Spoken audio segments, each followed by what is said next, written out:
Subscribe to our channel and click on the bell icon for all the latest news and updates.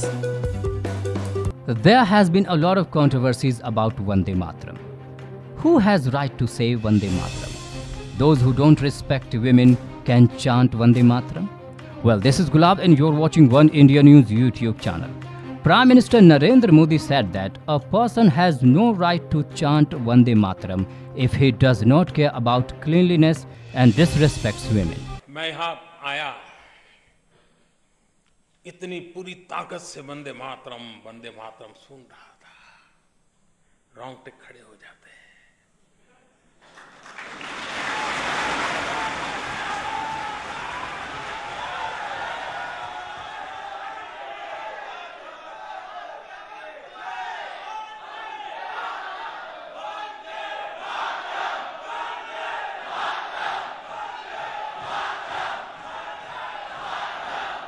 हृदय के अंदर भारत भक्ति का एक भाव सहज रूप से जग जाता है। लेकिन मैं सभागृह को नहीं पूछ रहा हूं, मैं पूरे हिंदुस्तान को पूछ रहा हूं, क्या हमें वंदे मातरम कहने का हक है क्या?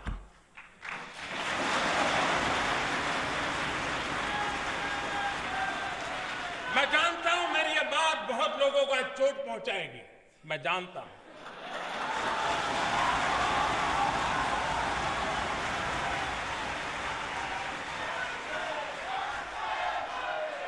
पचास बार सोच लीजिए, क्या हमें वंदे मातरम कहने का हक है क्या? हम वो लोग पान खा करके उस भारत मां पर पिचकारी मारे और फिर वंदे मातरम बोले?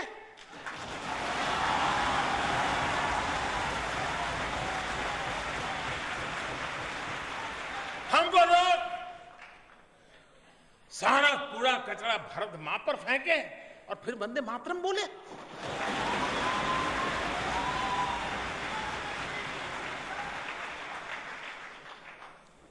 वंदे मातरम बोलने का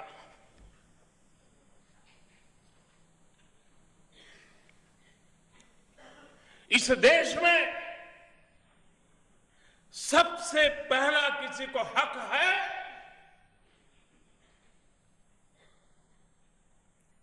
तो देश भर में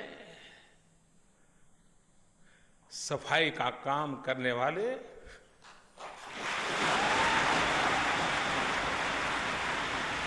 In one of his best motivating speeches, the Prime Minister underlined the need for social changes and said, "Follow the rule and India will rule."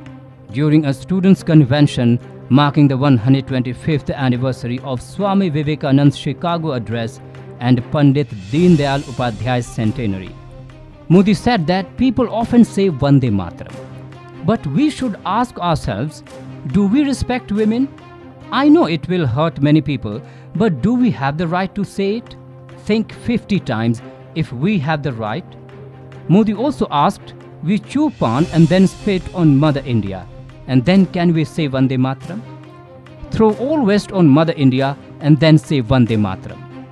He said people have no right to make the country dirty, whether or not they are cleaning it, and that sanitation workers have the first right to hail Mother India. Let me tell you, Modi has prioritized sanitation since he swept to power in 2014, and under his pet initiative Swachh Bharat Abhiyan, he aims to provide toilets for all and end open defecation in the country by 2019. Invoking Vivekananda, Modi urged people to fight against social evils and underlined how he spoke about agricultural revolution, innovation, skill development and Antyodaya. Modi, an ardent follower of Vivekananda, said his government has introduced schemes which the philosopher from Bengal had thought about during his days. Well, that's all in this video for now. For more latest news and videos, don't forget to subscribe to One India News YouTube channel.